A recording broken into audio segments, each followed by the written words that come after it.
Salut à tous, c'est Steven et aujourd'hui je vous propose un comparatif entre les deux dernières générations d'iPhone d'Apple, l'iPhone 5S et l'iPhone 5.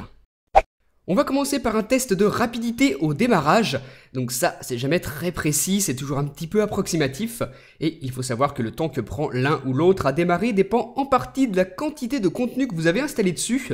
Musique, vidéo, applications, etc. Ça a un rôle et là j'ai mis exactement la même chose sur les deux et bien évidemment aucun des deux n'est jailbreaké sinon ça fausserait le test. Donc là vous pouvez remarquer que l'iPhone 5S a été le premier, c'est logique, il a mis un petit peu plus de 19 secondes. Et l'iPhone 5 arrive lui deuxième avec à peu près 24 secondes, donc la différence est vraiment légère. Tous les deux sont sous la même version d'iOS, donc c'est iOS 7, le tout dernier système d'exploitation pour appareils mobiles d'Apple qui proposera les mêmes fonctionnalités pour l'un et pour l'autre, à quelques détails près qu'on verra un petit peu plus tard dans ce comparatif. Et là, vous pouvez voir qu'il y a exactement la même chose installée sur l'un et sur l'autre. L'iPhone 5S est sorti exactement un an après l'iPhone 5, et comme à chaque fois qu'Apple rajoute un S, après le modèle précédent, on a seulement droit à quelques améliorations, mais pas un changement radical, donc cette année, ce sera la même chose, vous le verrez un petit peu plus tard dans le test. Il faut aussi savoir que ces deux smartphones sont disponibles tous les deux en 3 capacités de stockage, 16, 32 et 64 Go pour un prix qui commence à 709 € pour le 5S. L'iPhone 5, lui, n'est plus disponible à la vente, remplacé par le 5C, qui a exactement les mêmes caractéristiques techniques. Donc ce comparatif servira surtout à ceux qui ont déjà un iPhone 5 et qui hésiteraient à acheter le 5S.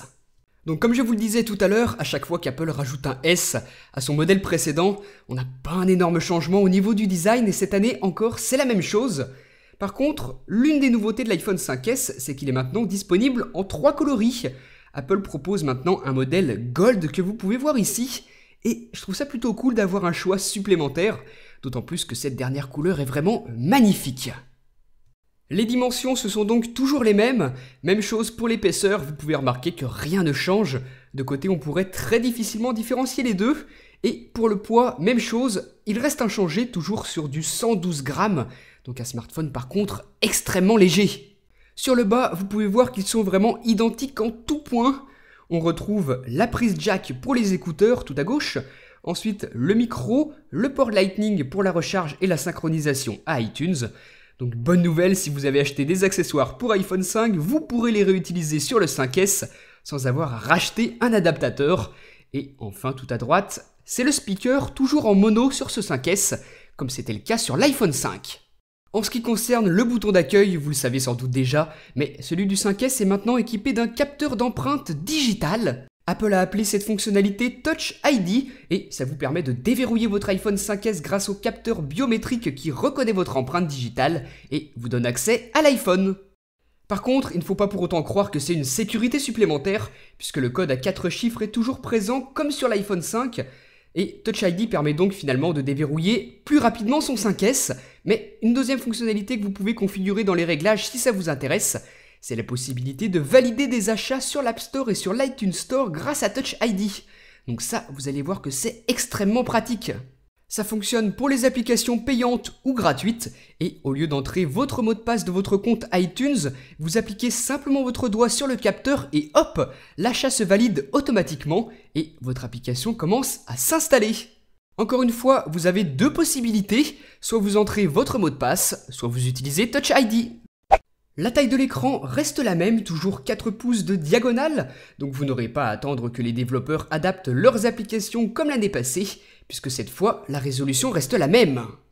L'iPhone 5 et l'iPhone 5S sont donc tous les deux équipés du fameux écran Retina d'Apple, et pour ce qui est de la résolution d'écran, c'est du 326 pixels par pouce, donc là on est bien loin de certains smartphones de la concurrence qui proposent par exemple du Full HD. Ce n'est pas le cas sur l'iPhone 5 ni sur l'iPhone 5S, Apple se réserve sans doute cette possibilité pour la prochaine génération d'iPhone, mais en tout cas ce qu'il faudra retenir c'est que de toute manière, l'écran sur l'un ou sur l'autre est vraiment magnifique, les couleurs sont excellentes, la luminosité aussi, et je vous avoue qu'à l'œil on ne fait pas la différence entre la qualité de l'écran de l'iPhone 5 et celle de l'iPhone 5S.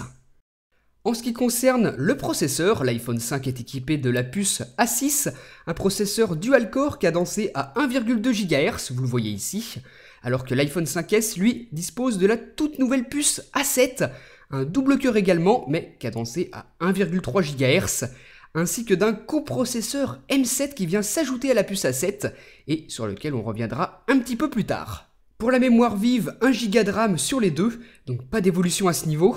Donc maintenant, on va lancer le test benchmark grâce à l'application Geekbench 3, que vous pouvez retrouver sur l'App Store d'ailleurs si vous êtes intéressé. Donc c'est parti, on lance le test et on va pouvoir vérifier les résultats d'un côté et de l'autre. Donc pour pas perdre trop de temps là-dessus, je vous ai accéléré tout ça. Sachez juste que le test de performance de l'iPhone 5S a pris à peu près 30 secondes, celui du 5 le double, mais bon, on peut pas trop se fier à ça. Ce qui nous intéresse surtout, ce sont ces résultats. Regardez la différence. Ici, sur le bas, on retrouve les mêmes caractéristiques techniques que je vous ai énoncées juste avant, mais regardez bien cette différence entre les deux. Un score de 722 pour l'iPhone 5 contre 1413 lorsque l'un des cœurs du processeur est utilisé, mais lorsque ce sont les deux, on a un total de 1305 contre 2564.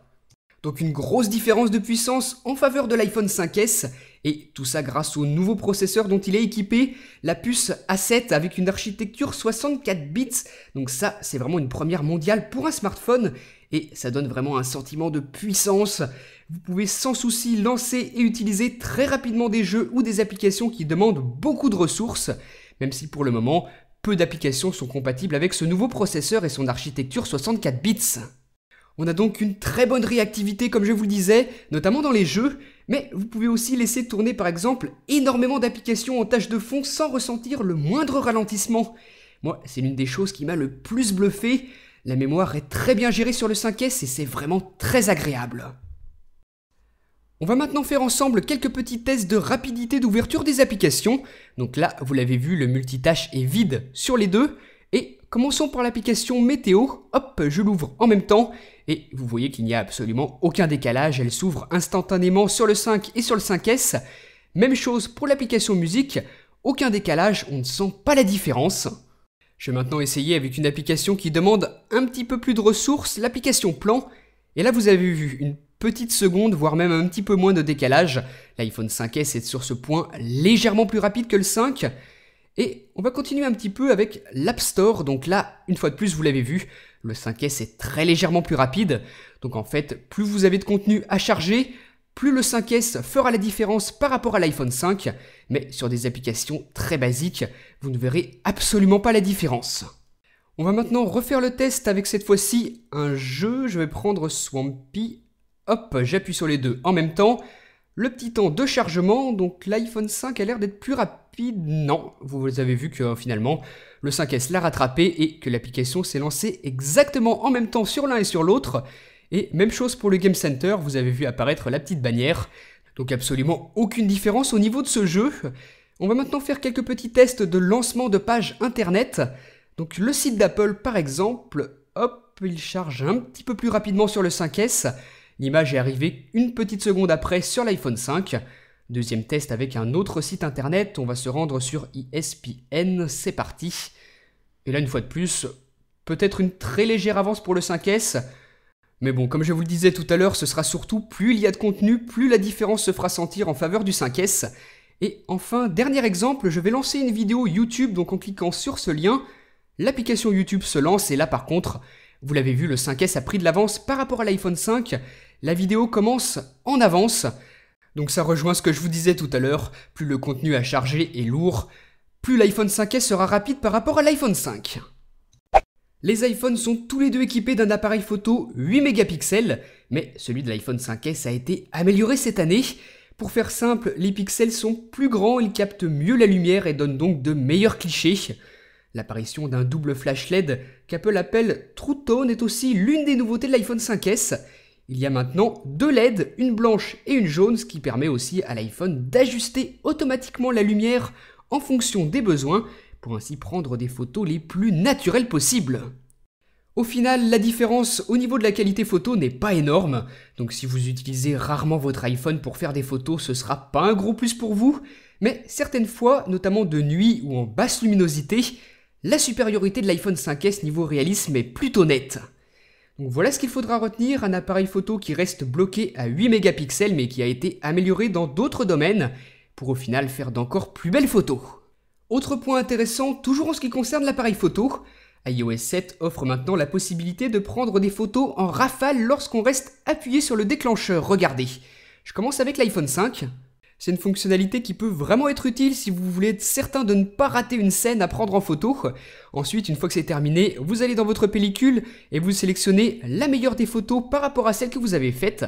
Mais par contre, l'iPhone 5S lui aura une cadence de prise beaucoup plus rapide puisqu'il peut prendre 10 photos par seconde. Donc ça, c'est vraiment un vrai mode rafale, très utile si vous voulez par exemple prendre quelqu'un en mouvement. Et une fois que vous avez fait vos captures, vous vous rendez dans la pellicule photo. Là aussi, vous sélectionnez la meilleure, vous avez la possibilité de la sauvegarder dans la pellicule et de supprimer toutes les autres pour ne vraiment garder que la photo qui vous intéresse. La puce A7 de l'iPhone 5 intègre donc un nouveau processeur de signal d'image qui permet ce mode rafale amélioré. Mais il y a aussi une mise au point automatique de l'image encore plus rapide, et ça aussi c'est vraiment sympa. Pour la qualité vidéo, l'iPhone 5S et l'iPhone 5 sont tous les deux capables de filmer en Full HD 1080p à 30 images par seconde, ce qui donne bien évidemment de magnifiques vidéos, même si l'absence de stabilisateur pendant la capture se fait parfois sentir si vous filmez en marchant par exemple. Mais d'un côté c'est logique, l'iPhone 5 et l'iPhone 5S sont extrêmement fins et il n'y a absolument pas la place pour un stabilisateur d'image de très bonne qualité. Et enfin, toujours en ce qui concerne la vidéo, maintenant avec iOS 7, on a la possibilité de prendre des photos pendant l'enregistrement, donc c'est un petit détail, mais ça aussi ça peut toujours être sympa. Enfin, et ça c'est l'une des grandes nouveautés de l'iPhone 5S, un nouveau mode vidéo fait son apparition, le slow motion ou ralenti. Il vous permet de filmer en 720p à 120 images par seconde et ensuite d'éditer votre vidéo pour sélectionner un passage précis que vous pouvez ralentir pour créer ainsi de magnifiques effets de ralenti. Donc c'est pas une fonctionnalité qu'on utilisera forcément tous les jours, mais ceux qui font beaucoup de vidéos apprécieront, surtout que le rendu est plutôt spectaculaire. Le début de la vidéo est à vitesse réelle puisque j'ai choisi de ne pas la ralentir, mais à partir du moment où je commence à jeter l'enveloppe, regardez, vous voyez que la vidéo est beaucoup plus lente et ça peut donner de très beaux effets suivant ce que vous filmez avec ce mode slow motion. Pour finir, la caméra frontale qui se trouve ici sur la face avant et qui sert notamment à FaceTime ou encore pour les appels visio avec Skype est la même sur les deux appareils. Elle permet de filmer en HD 720p et le capteur photo de 1,2 mégapixels permet de prendre des clichés relativement corrects pour peu qu'il y ait une bonne luminosité. La résolution reste la même mais la qualité est un tout petit peu meilleure sur le 5S. Autre grosse nouveauté non négligeable de l'iPhone 5S, il est compatible avec la 4G française. L'iPhone 5S, lui, ne l'est pas, mis à part la 4G de Bouygues, mais c'est un petit peu particulier. Et vous ne pourrez naviguer qu'en 3G. Donc là, regardez ce test de débit avec d'un côté l'iPhone 5 en 3G et de l'autre l'iPhone 5S en 4G. Les différences sont juste énormes puisqu'en débit descendant, en download donc, jusqu'à 6 fois plus de débit avec l'iPhone 5S et ses 8 mégabits par seconde. En débit montant, en upload, même constat puisque le débit d'environ 1 mégabit seconde de l'iPhone 5S est 5 fois supérieur à celui de l'iPhone 5.